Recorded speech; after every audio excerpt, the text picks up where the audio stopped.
the excitement of, I can't wait to be with you later. I miss you. I miss how you taste. I miss how you smell, whatever. Like making her feel wanted and important and welcomed into the space and not just a commodity to be used. Welcome back to the podcast. I started this podcast as a way to help Black men in all aspects of our lives.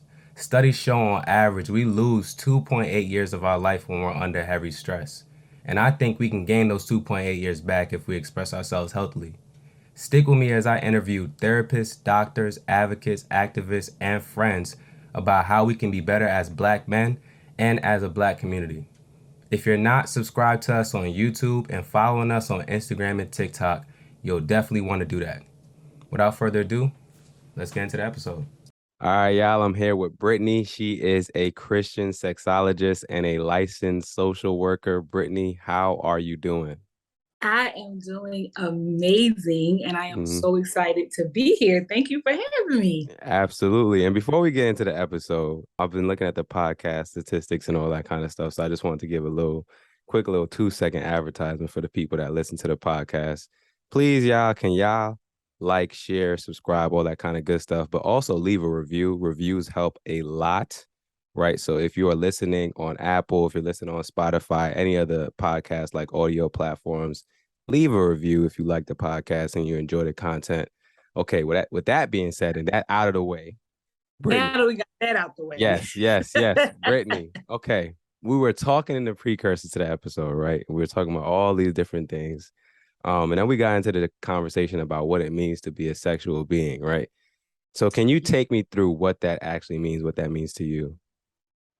Being a sexual being is really the root of human sexuality. That means as a human, we were created by sexuality and we experience sexuality and we act on sexuality by way of sex at times, but literally our existence, our functioning falls under the umbrella of human sexuality that is beyond SEX. When we hear sexuality and we think sex and doing it.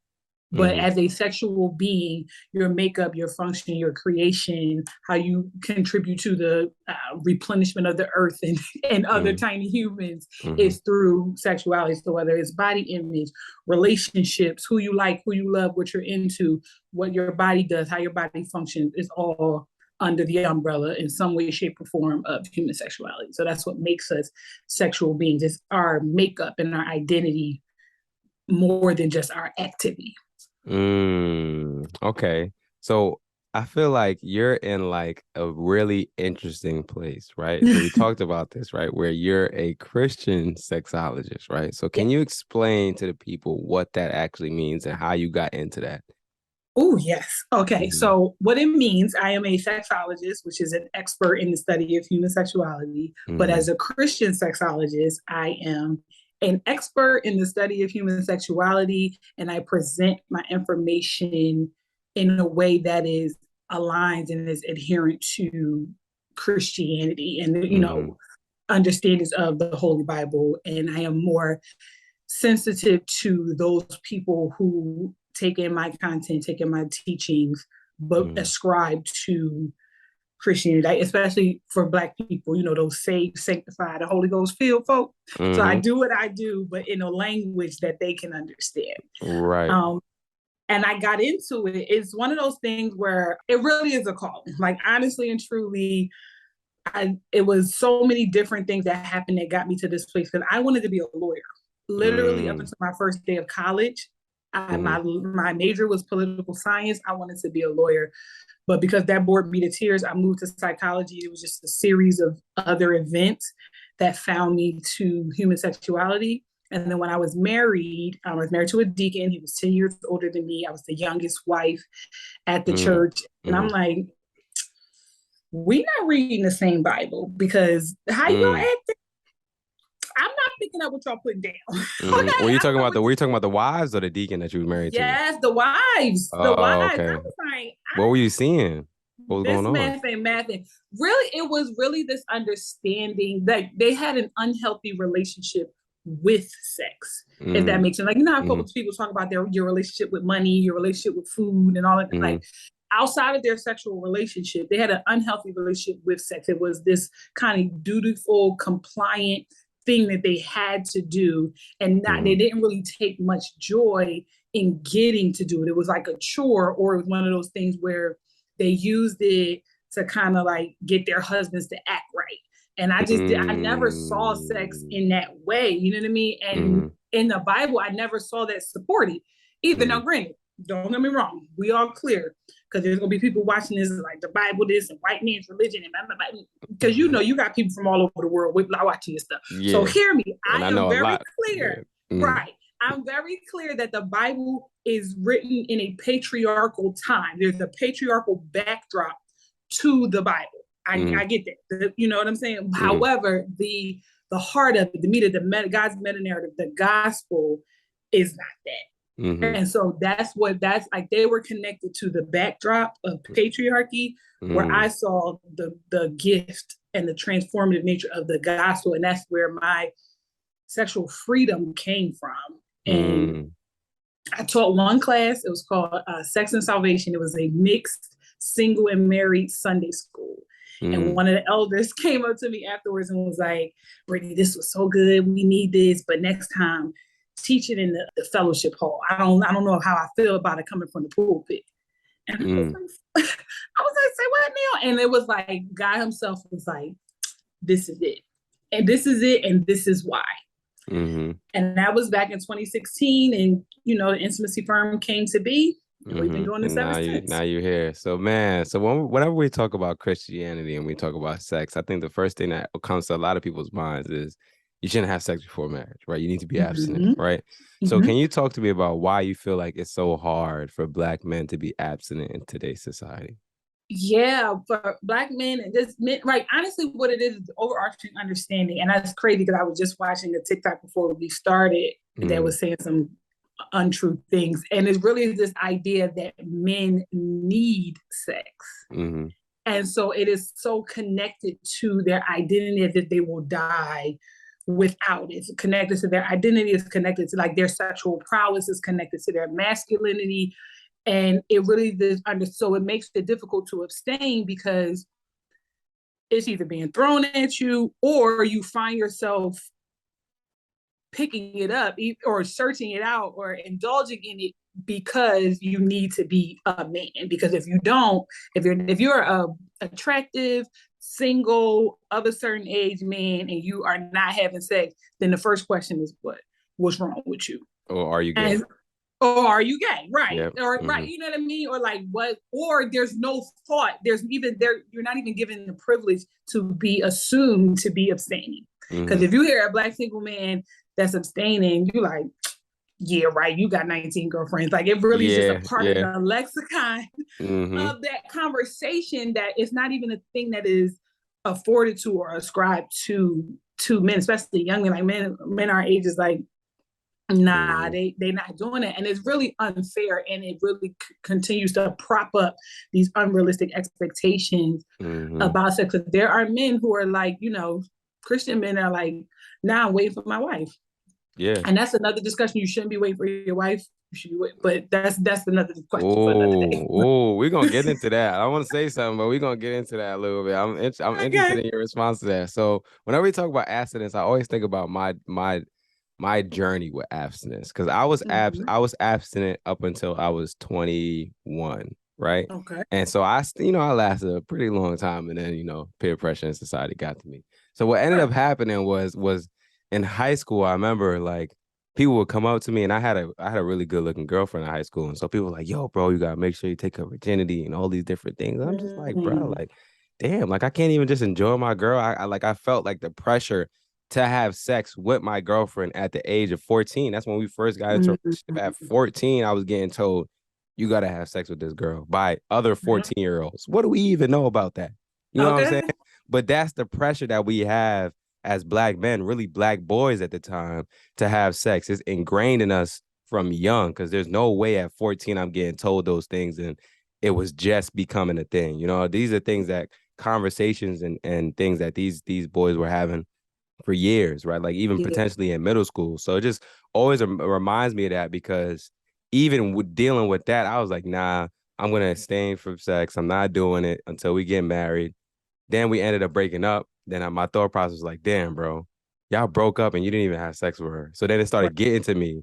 Like, I felt like I had missed out. Like And like, you wasted your time. you know what I'm saying? Like, I wasted my time Mm-hmm. and I didn't even grab anything out of the relationship. And so it messed with me. So then my thought process after that was like, all right, you're not about to get in a relationship and not have sex because, Lord, Right. if something happens and y'all break up, this is Right. going to be a regret that you have.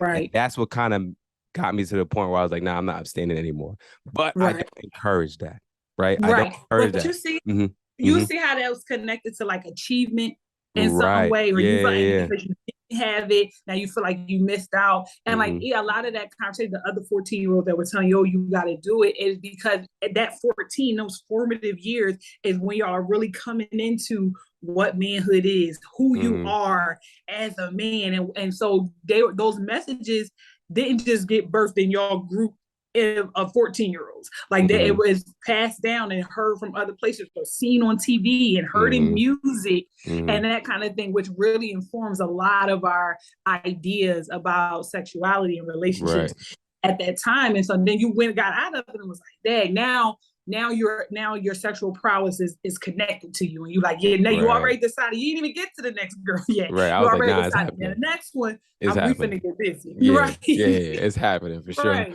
But let's get into what you were saying before we got into that. You said we shouldn't wait for our wife. So please break that down for me. What does that mean to you? So, and this again, this is for belief. So people who Right. are believers, if you are a Christian and you have postured your heart, which is what abstinence is a posturing of your heart to abstain in thought, deed, and word. It's a overall concept. Like when we think about purity, when the scripture says, blessed are the pure in heart, for they shall see God. So when you have postured your mind to be sober-minded in your actions, you decide, okay, God, I believe that you honor abstinence until marriage. And this is what I'm going to do in obedience to you. You know, if you love me, you'll keep my commandments. That's Bible, right? And so that's why I'm doing it. So you are abstaining because this is something that you believe God is calling you to, not as this quid pro quo exchange or bartering with God. Like, okay, I'm gonna abstain so that you can give me my wife, or I'm going to abstain so you can give me your husband. And which is a lot of times that's really women who get that message. Like, you gotta abstain, you gotta be a virgin for your husband to want you. Or even this, find a man who is willing to wait for you, which also doubles down on this idea that men don't wait. He's waiting for you and not with you. Whereas for men, that messaging needs to be turned on his head. And like, you need to make a decision. Like, I'm going to wait till marriage because this is what God would have for me, not because I'm trying to get anything on the other side of it or for this person. Because who is this wife that you're waiting for? What if you never get married? And then, or if you languished in singleness for a really long time, then who you mad at? Now that's when people start having issues with God. You told me that if I did, and God is like, here go Bible scripture right here. Where's it? Tell me. Where's it at? Break it in for me. Like, point out where I said I'm going to give you a spouse. Point it out. Right. So that's really what it is. It's really shifting this idea of abstinence that, number one, that men don't need sex. Like, get that out of your head. You can desire it a lot. Don't get me wrong. It's very beneficial. Orgasms are amazing. Like, we're not going to pretend they're not, right? But you don't need it and you won't die. Like, you need food, you need water, you need shelter, you need clothing. That's what you need. You can really like and not need it. And then if you're abstaining, set your sights on what God would have you to do, the obedient part of it. If you say, I'm doing it for my wife, that's just, I'm gonna make this sacrifice so that I can get something. Right. But we know the scripture says obedience is better than sacrifice. We're doing it because, not in order to. Yeah, you're breaking it down now. You're breaking it down. So look, I have a question, right? So you talking about orgasms being great, right? So now when I think about abstinence, I'm thinking about sex, I'm thinking about pleasure, all these different things. Yeah. I feel like we get into a sticky territory when we start talking about like masturbation and pleasure and all that kind of stuff when it comes to people being abstinent. What are your thoughts on that? Do you feel like people can masturbate while they're abstaining from sex? Do you think it's necessary? Like, what do you normally tell people that are like having those kind of questions and conflict?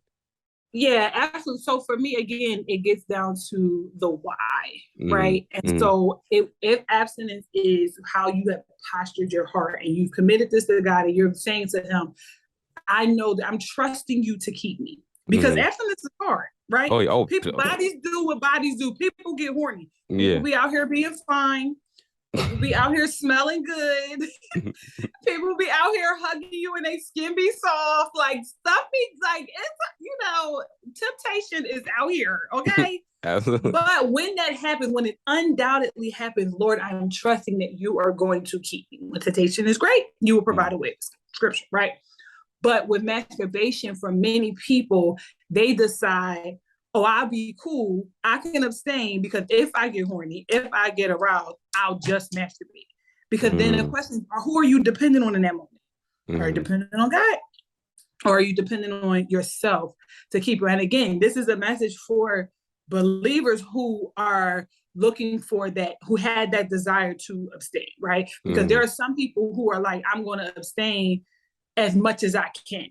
And then, or I'll abstain until I'm in a committed relationship. There are a lot of caveats that some people have to believe in. And those, that particular group of believers, because when this goes for the people will have some things to say, right? But that particular group of believers, I find in my personal experience, they've decided or wanted to experiment with masturbation because they feel like they are on their last rope, like they're up against the wall. They don't have nowhere to turn. They can't figure out. They've been single much longer than they expected, and now it's like, I need to do this. And so for them, then they do it, right? And then they feel bad. And then they're guilty and they're ashamed. And nothing ruin an orgasm worse than like shame or having guilt. to like repent. some guilt. Okay. Yeah. And so for those people, I'm like, why are we doing things that we feel bad about? Why are we doing things that we got to feel guilty about? And if it doesn't really sit well with you, if it's not anything that you truly feel good about, then what do you need to do? The masturbation in that case is the easy way out.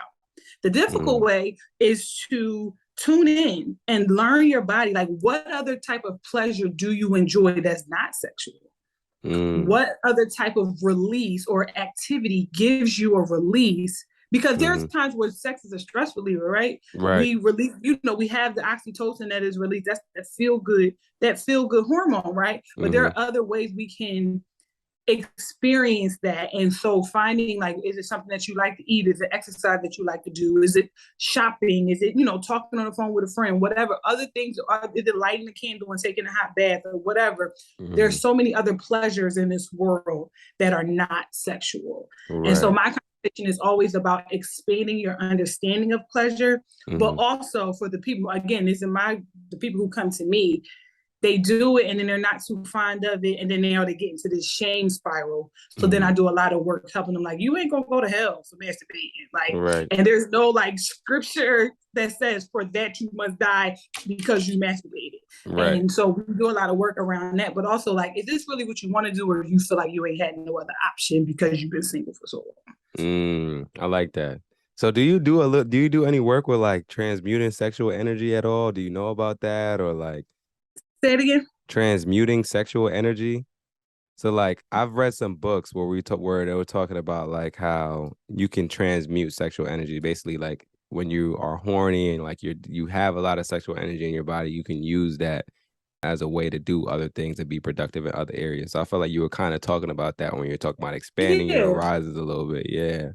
Right. And so I don't know if I've heard that language particularly, but yeah, it's like it's motivation, like motivation in any other thing. Like if we are trying to change our diet or whatever, and we find ways to put that, like, I really want to eat this cheesesteak right now, but I'm going to go for a walk now, watch my favorite TV, or I'm going to pray. Like it really is, shifting the mindset and really changing the way we think and feel about certain things. And then and let that motivation be, like you said, like putting in the other things, or it's still like finding that release and lean it. I think that some people who feel like those who are anti-masturbation are trying to like steal joy in some way, because again, I'm a sexologist, so I understand the benefits of masturbation. It is a good way to learn what you want. It is, healthy. It helps with circulation and all those things. And that all of those things are very true. But then if there's that group of people who are just like, this just doesn't feel good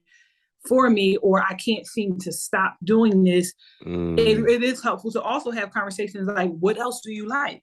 What else brings you pleasure? What else do you enjoy? So yeah. Right. Absolutely. So I know you do a lot of work with married couples, married men. Can you tell me what a lot of married men come to you for? Because we were talking about this on the precursor. I found it so interesting. A lot of anytime I have a married man who reaches out to me first to book a coaching session, it is because they want to have more sex. They feel like that their miracle number of how many times they desire to have sex isn't being met. And then, so that's the primary reason. Other reasons, have like ED, like erectile dysfunction concerns, or they want to try to like introduce, like the sex as it is cool, but they're ready to take it up a notch and want to introduce new things into the relationship, but they don't really know how to speak to their wives about it. Or, they feel like they've got something that they want, but they don't want to be the one to ask. And when they come to me, I'm like, I facilitate this discussion. I'm not going to ask her for you. You're going to have to use, but your big old age, you're going to have to use your words, my G. Right. So we were talking, and you were telling me about foreplay. Do you remember we were talking about foreplay?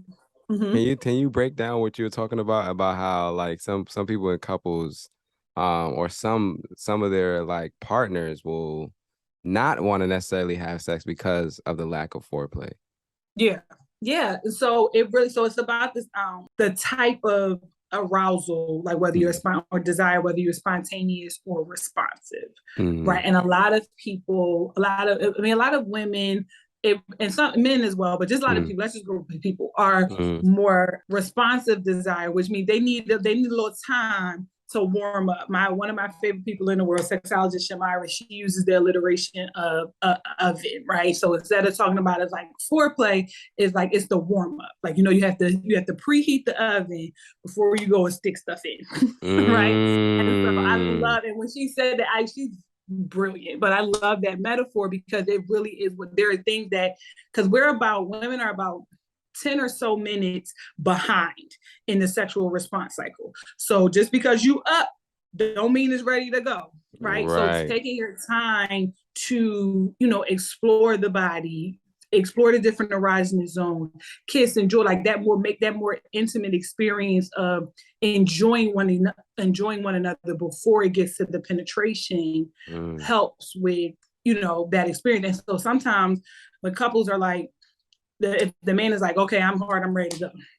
And she's like, nah, fam, like I'm not. And so they'll really sometimes even avoid the experience or avoid sex altogether because she's not being heard. Her needs are not being met. And a lot of times I ask them like, are you not having sex? So in the couples that feel like one wants sex more than the other, I have to ask the question, is it that you don't like the sex that you're having? Is that why you aren't as willing to show up? And a lot of times the men ain't be ready to hear that, but it's like you in here humping and like she a puppy, she'll want that, especially the ones who are really well endowed. Sometimes, and this is not all, but sometimes it's this thought that you don't have to do as much or finesse as much because you are well endowed, that it will just do the work for you. And that is very much untrue. So we want to, take your time, slow down a little bit, enjoy, like, what are we rushing for? Where are we going? It's not going anywhere. Right. It's not going anywhere, right? And even if it is going, because life be life, right? We get busy, we got kids, things be happening. Sometimes you only have time for a quickie. But in that case, that means the warm up or the heat up, the preheat is in the conversation. Is then like all of that intimacy stuff that happens before the clothes come off. Like how have you regarded her in the morning? Did you say good morning? Have you talked to her throughout the day? Did you tell her what you like about her? Did you even express your excitement with what's getting ready to happen? Or is it just like this chore, like muscle memory, like, okay, it's 9 o'clock, the kids are in bed, let's go. As opposed to like the excitement of, I can't wait to be with you later. I miss you. I miss how you taste. I miss how you smell, whatever. Like making her feel wanted and important and welcomed into the space and not just a commodity to be used. Do you feel like that has to deal with romance? is that romance or is that something else? That's intimacy. That's intimacy. That's Oh, okay. intimacy. Right. That's intimacy. And we conflate the two so much. Like Hollywood did that. Hollywood has done a number on us. Mm-hmm. Hollywood makes it rose petals and slow music and candlelight and fancy hotels and fancy dinners and all that. And all that's good. Mm-hmm. Y'all work jobs, y'all got money, plan something, do something nice. You don't get a free pass for that. Right. However, because you don't have it, if you're not in that place yet financially or whatever, you're preparing for something, doesn't mean that it has to cost money to be intimate. Intimacy is being seen, being heard, being valued, right?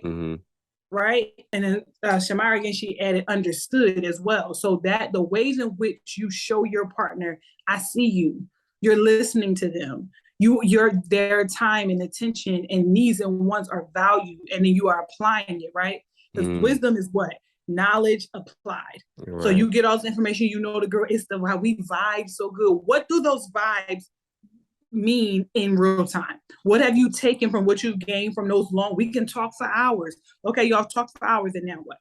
And how does it show up in how you regard one another?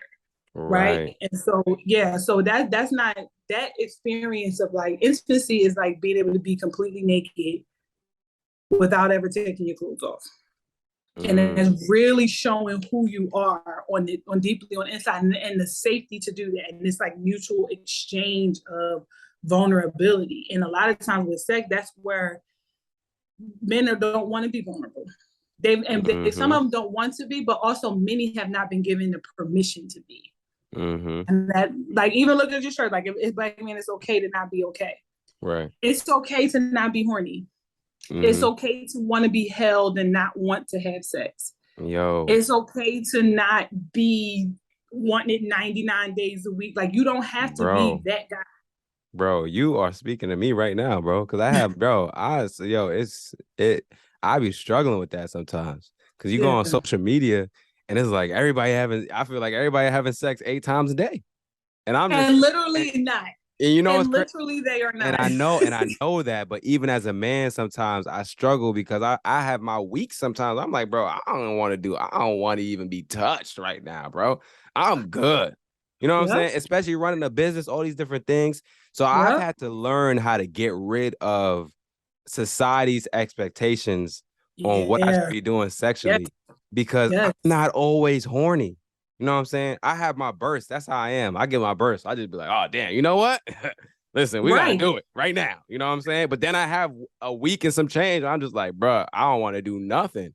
And if I'm going on social media and I'm allowing all of these different voices come into play in my relationship, then it makes me feel lesser than. So I've had to do a lot of work with that because I definitely have had that where I feel like, damn, bro, are you good? Like, is something wrong with you?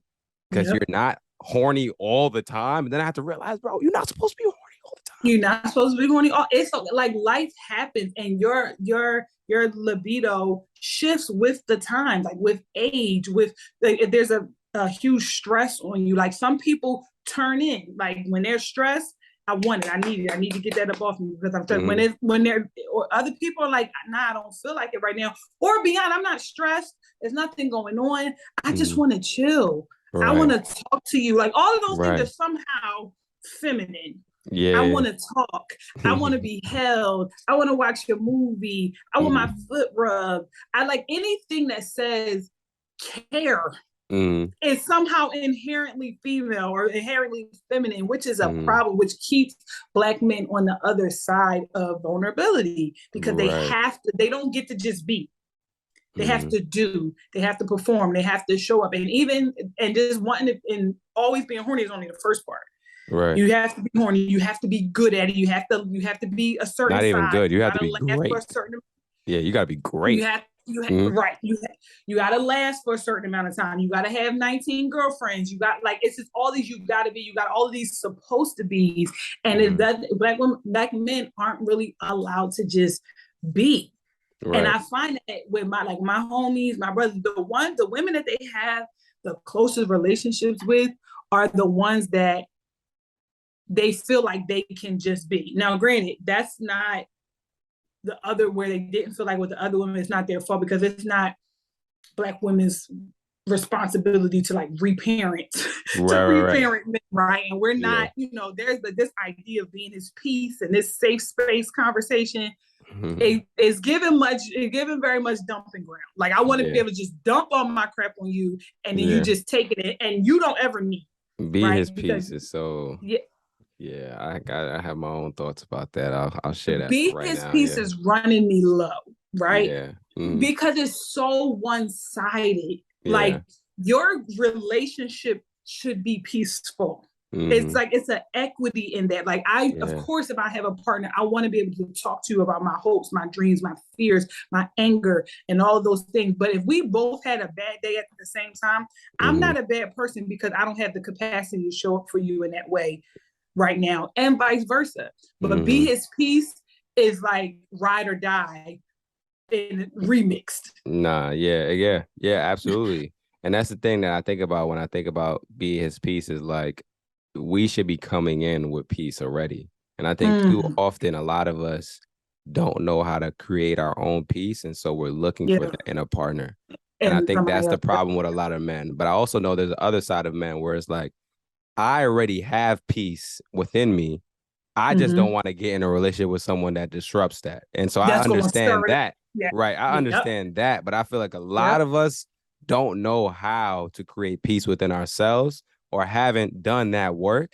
And so be his peace becomes a, you know what, I'm going to find a partner to fill that void. Because that's a void that you need to figure out how to deal with yourself. You can't always say to people like, you can't be looking for someone to complete you in a sense, right? Like to add to something that you don't already have. Because when that person leaves, God forbid, now they're taking a piece of you with them. You know what I'm saying? I think we have to be cognizant of these things and understand how they play into relationships and codependency in relationships, because that's what you're setting yourself up for. Someone that you're codependent on, that you need in order for you to have peace, man. So I just see anytime I hear that, I'm just like, where's that coming from? Do you have the peace ready? You know what I'm saying? His peace is the same, it's just as bad as happy wife, happy life.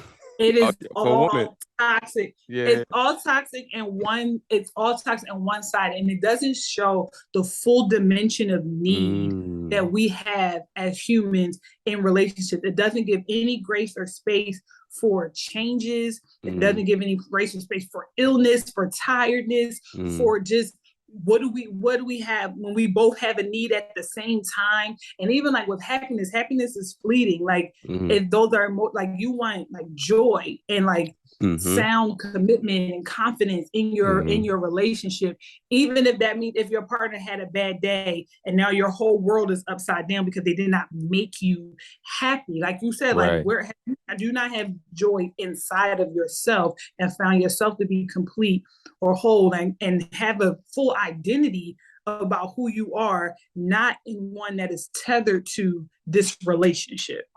Right, man. Ooh, you speaking, man. We were talking early. We were like in the precursor, we were talking a lot about performative masculinity, right? And how that can be ruining our sexual experience. Can you break that down a little bit for me? Yeah, absolutely. It's like what we've been talking about thus far is, again, Black men having to do and not getting to just be. They're coming with these preconceived notions of what a good sexual partner is, with how big he is, how long he can last, and really even like a disposition of, I don't run, like I'll make sure she don't run, like I'll beat up, and all of these all of these conversations, and really it's just like parroting what we hear in rap songs or music, or movies or like, TV shows and things like that. And so having to live up to that avatar of an identity, it gives a lot of pressure. And the pressure is not sexy. Pressure is not sexy. And then we get into it. And then that's when we, again, is that infighting between us. Like, someone who is insecure about their size may then project on a woman like, oh, she don't have no walls. Or someone who isn't really that patient or receptive to, that mutuality in a sexual relationship. Oh, her vagina isn't good. She was running, like all of those things. Like maybe the things that you're having sex that you have to run from, something is wrong. You're not doing something right. It's not, you're not just, oh, so big she can't take it. You're not, what are you doing? Like maybe you need to slow up. Maybe you're not, maybe she can't, doesn't enjoy all of the inches in your, like all of the, like that mindset that we don't apply. So it depends on how men react, right? When pressure comes, some men turn up and get even worse.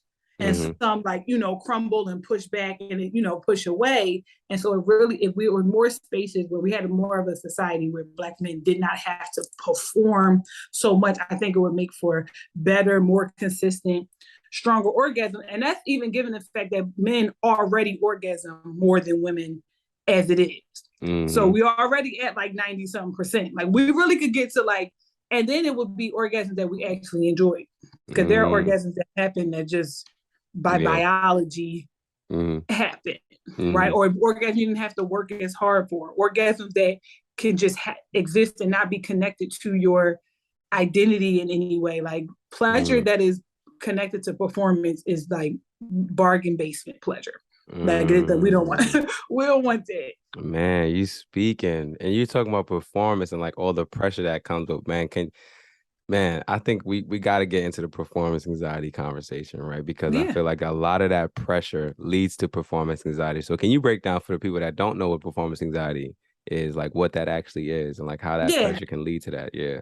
Right. Like, so this overall performance anxiety is like that feeling, that overwhelming, like angst or fear or just like uncertainty that comes with having to do something. Like it could be on a test. It could be if you get ready to do some type of public speaking, anything, anywhere where you have to show up and be good at something or do something well, or you're going to be judged by some group, either in actuality or perceived, because sometimes performance anxiety comes up when nobody's caring, nobody's watching, there's no grade or no score attached to it, but we still feel it. So is that like, I just like, the tingle, it stereotypically is like the tingly, anxious, like sweaty, like I can't, we see it on TV a lot when somebody has to do a public speaking, like they can't get themselves together, they mumbling over their words, where they just like, I'm really just, I have to do this thing, but I'm not sure, I'm not good enough, I'm nervous, like all of that is performance anxiety. And so again, that pressure to be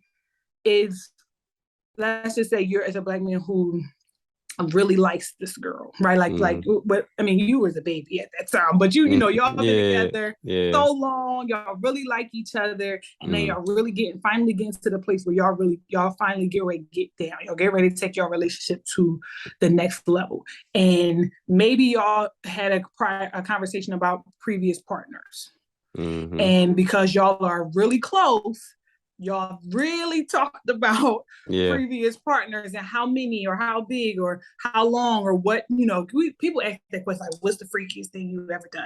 What's the craziest thing that ever happened during sex? Like all of those things that we call that we're collecting data on. Then y'all get ready to have your moment. And first thing that comes, like, oh, am I going to be bigger than the other boy she had? Oh, she said he used to pick her up.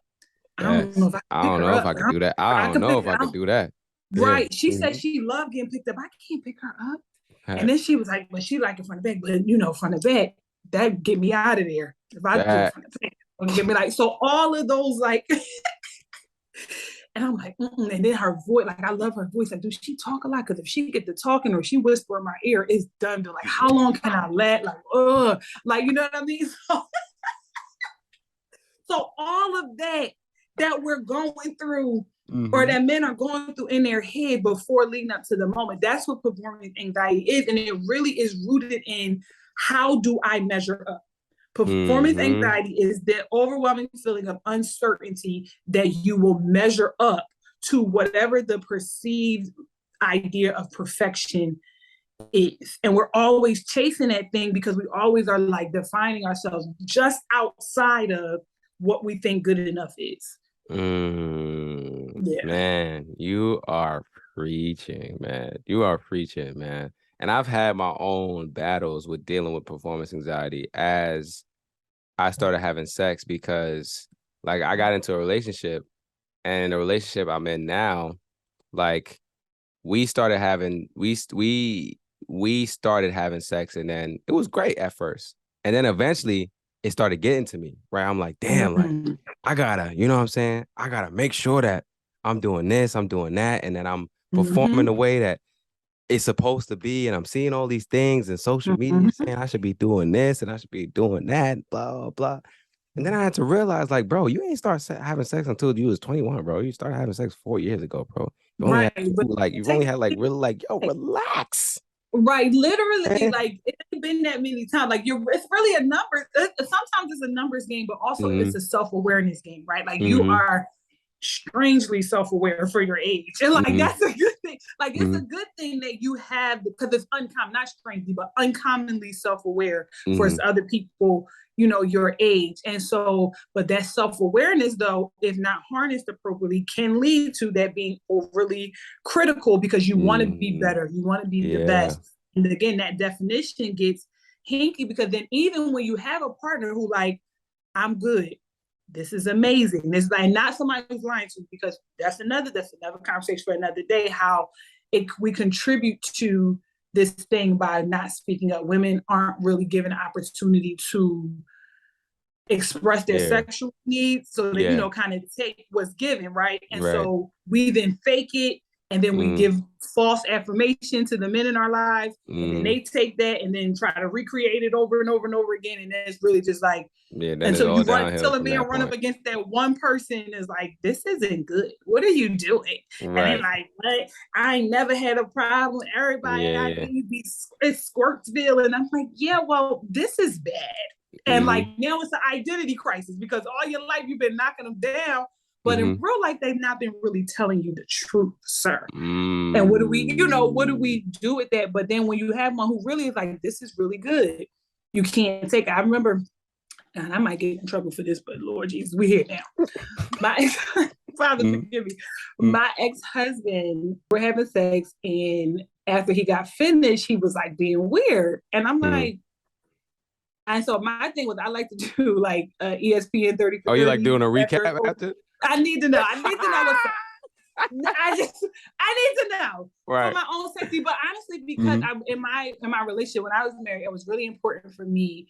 Our sexual relationship was really important for me, not only because of what I do, but I wanted us not to be that stereotype of the Christian marriage, which you know I later learned was just untrue, but I didn't want that.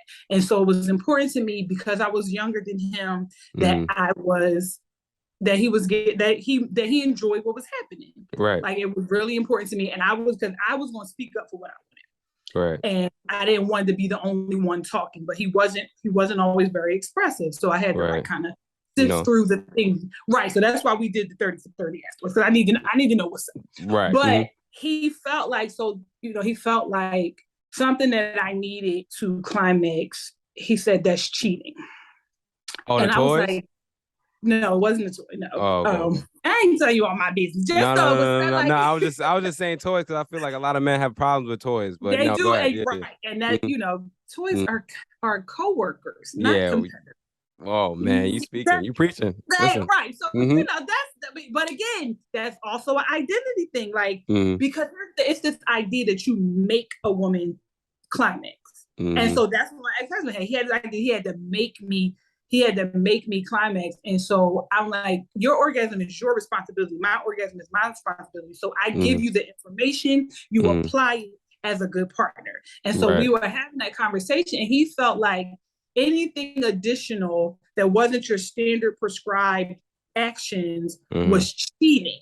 And I'm like, I don't understand. That math's not math for me. He felt like he was taking the easy way out for my climax, and like he didn't get any points for that. Yeah, and I'm like, I can't. Yeah, I can't. Yeah, and the thing is, like, and I understand when you think about his background, coming from a traditional like thoughts and stuff like that. It made his thinking, because I know him, I know why he thought like that. It made sense. But then I began to see, but in my work, that thought is not that uncommon, and so because in experiences where men are not able, in those relationships where men aren't taking that constructive criticism, and it's not even constructive criticism in most cases, is this is good, I would like more of this and less of this. It really is just a menu change more than a criticism at all. Like I just, you know what I mean? And so I see that happening. And so because of that, women are less likely to speak up. Because if I say, you know, with the intimacy firm, we have that movement is the clip for me to encourage, empower women to speak up for themselves. I was just gonna ask you about that. Yeah. Right. So if I'm with a partner and I'm like, you know, it's the clip for me. Like I'm gonna need some clitoral stimulation, and that wasn't on his prescribed or preconceived sexual itinerary. Then it's like it's throwing exactly. It's throwing them off. So then if we wouldn't be able to do that again if that's how you want to act, because I can't get down like that. However, in a marital relationship, I'm going to be less inclined to tell you my needs if you want to turn up every time I say something, or you're going to get an attitude, you want to suck your teeth, or like, that's how we foster that when, you know, like being able to, again, I feel like more spaces where men could ask for it. I don't even think men ask for what they want. I think men are expected to want a specific thing and then they take it. Like, I'm cool with this. Like, I can take this. I can deal with that. Or they want the stereotypical thing. No, I want head. I want it from the back. I want it. What you may want. Yeah, men don't explore, especially straight men. We're not allowed to. Like this. Anything outside of penetration and head is gay. This is where we live, right here. It's like on Hitch. Like, this is it. And so, and there's so much pleasure being left on the table for Black men because of that very thing, because they don't explore. And it's a whole lot of expansive pleasure possibilities that we don't even got to get to pegging and, you know, anal play and prostate all the things that are stereotypically perceived to be gay. It's a whole lot in between before we even get there. Absolutely. And so that it's just I want so much more for our Black men. There's so much more for y'all that I really like my heart for y'all to experience. Yeah. Man, you are absolutely right. And this is the last question before we get into like everything that you have with the intimacy firm. You've been a dope guest, man. Thank you so much for everything you've been sharing. It's been amazing. I wanted to ask you about clitoral, right? It's clitoral stimulation, right? Yes. So can you please talk about that and talk about how, because I was talking to somebody else, a woman, this was a while ago, like a year ago, and she was telling me like a lot of women don't orgasm from penetration. Correct. Right. So can you explain that? Because I feel like a lot of men have that confused and like they get uneasy about the thought process that me penetrating may not lead to an orgasm, or it may not be, it may not be enough. Right. Because again, we pride ourselves on that. We assume that, you know, I penetrate after 10, 15 minutes, she should be good. But that's not how it is for a lot of women. So can you explain that? That's not how it is for most women. But, you know, men are collecting hearts and orgasms, like on like a tally sheet of the amount of orgasms that they were able to make a woman have. But clitoral stimulation for most women, most people with clitorises are, I don't know if it's clitorises or clitori. That really has been like, I literally have never said clitori, but more than one clitoris. We just gonna go with that. Right.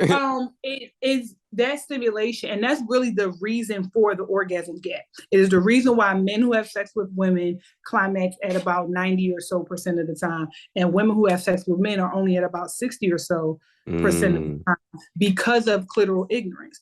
The clitoris stimulating the clitoris, and here's the thing: you can penetrate and still stimulate the clitoris at the same time. You don't have to do, if that woman enjoys that, you don't have to do one or the other. Right. And so I really would like for men to take away this idea, and then subsequently women as well, that there's something wrong with the woman if she's not climaxing from penetration. And then at the same time, men, there's not anything wrong with you per se that she's not climaxing from penetration. Work in, and that's where clitoral stimulation is so important. That's also, the clitoris is your friend.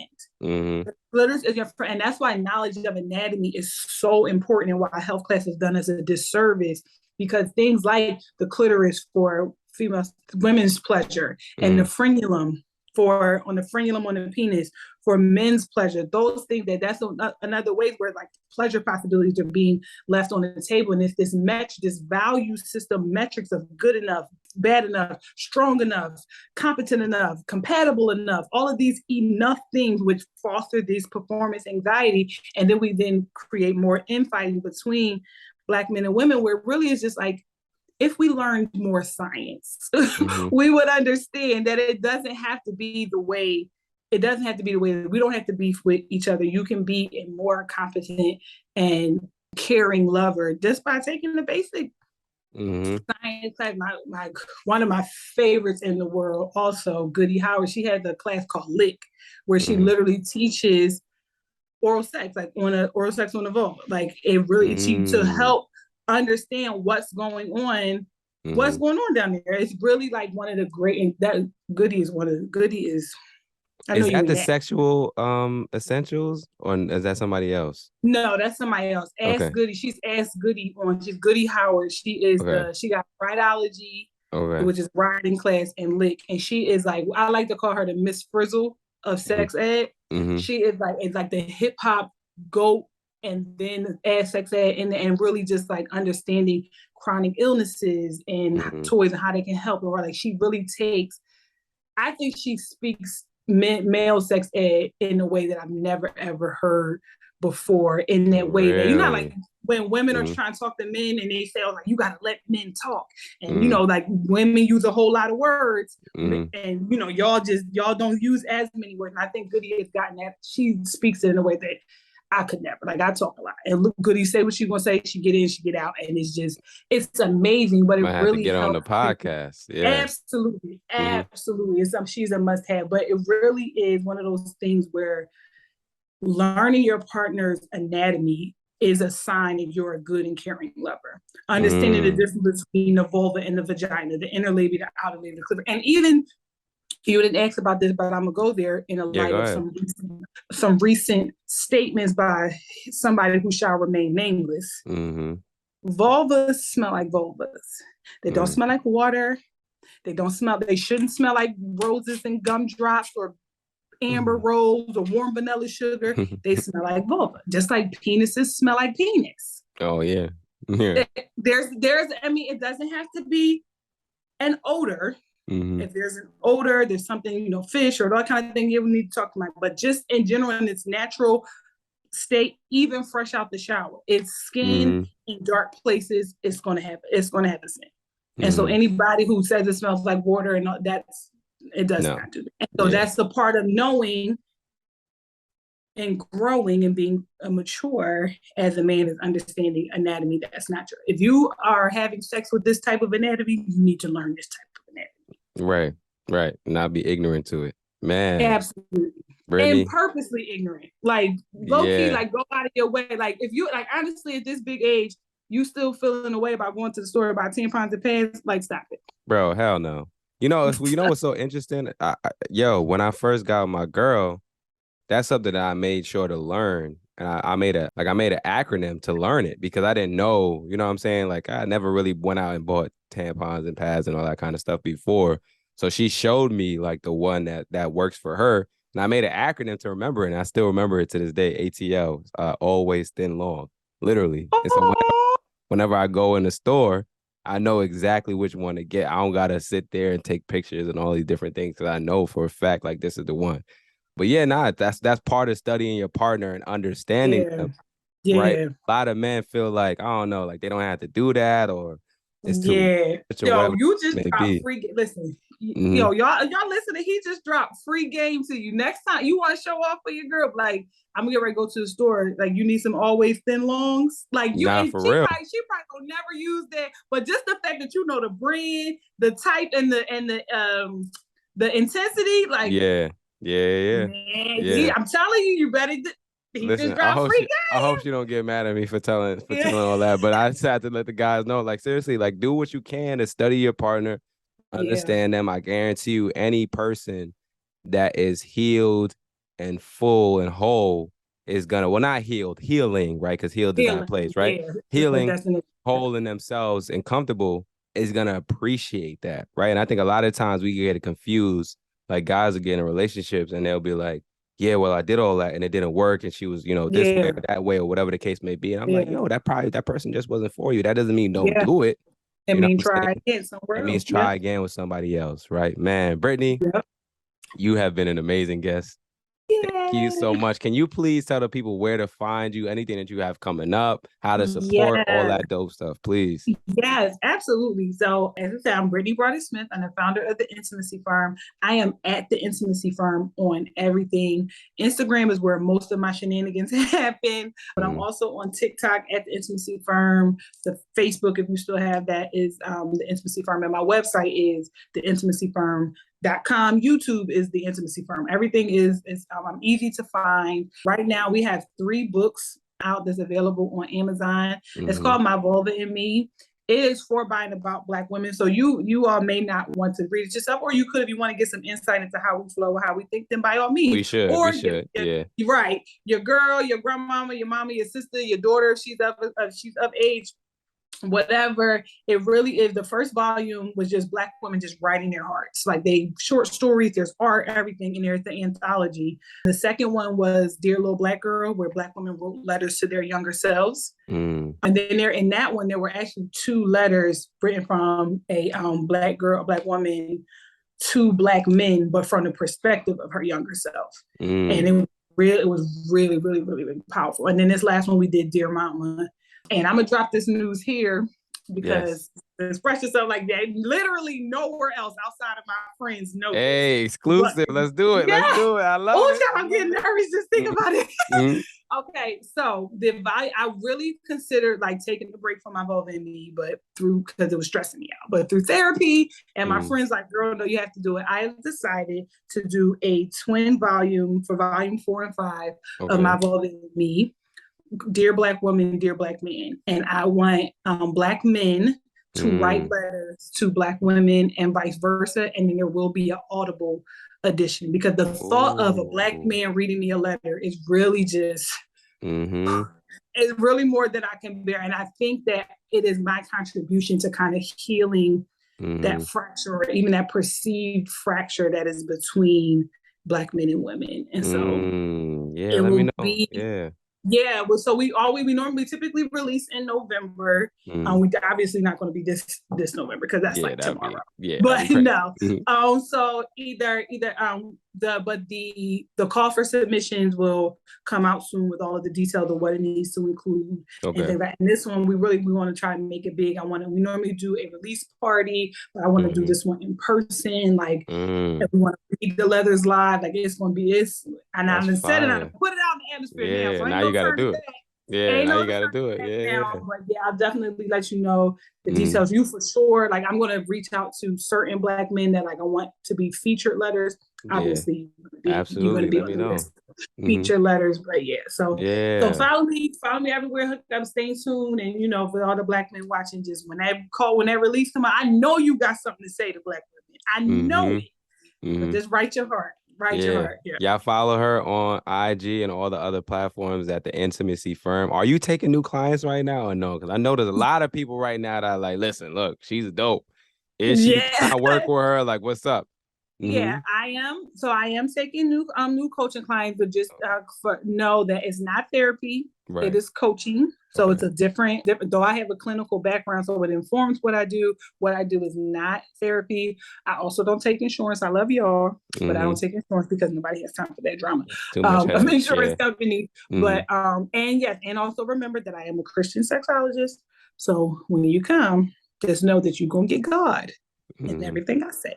So be advised. Be advised before you book. Okay. Man, Brittany. Yeah, no, go ahead. You gonna say something? Yeah, you gonna say something? This is good. Nope, this is good. This has been so dope. Thank you so much, man. This has been a great episode. I appreciate you. Yes. Thank you. Yo, I'm excited, man.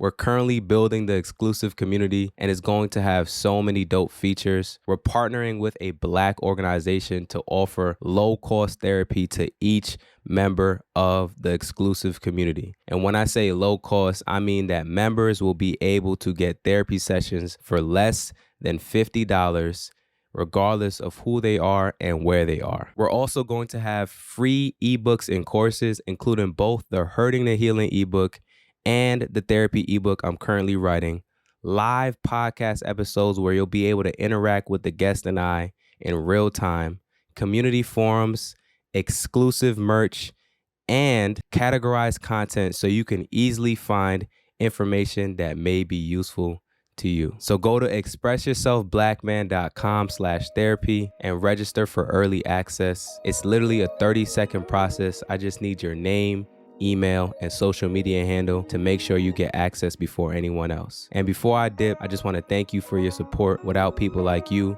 none of this would be possible. I can't wait to see you when we launch. Sometimes I know you feel like you ain't got nobody to speak to. A shoulder to lean on somebody you could preach to. No, you need to hear it, my brother, I love you. We got way too much to live for.